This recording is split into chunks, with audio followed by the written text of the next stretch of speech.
سفیان نے بیان کیا، عمروں نے کہا کہ میں نے جابر بن عبداللہ رضی اللہ عنہ سے سنا، انہوں نے کہا کہ رسول اللہ صلی اللہ علیہ وآلہ وسلم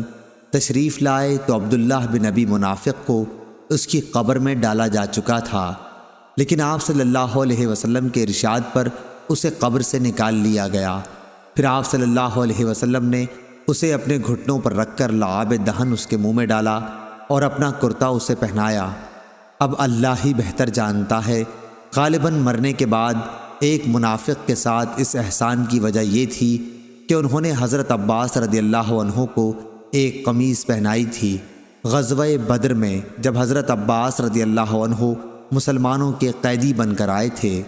سفیان نے بیان کیا کہ ابو ہارون موسیٰ بن نبی عیسیٰ کہتے تھے کہ رسول اللہ صلی اللہ علیہ وسلم کے استعمال میں 2 کرتے تھے۔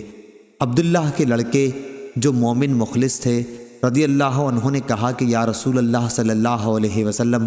میرے والد کو آپ وہ قمیض پہنا دیجئے جو آپ کے جسد اطہر کے قریب رہتی ہے۔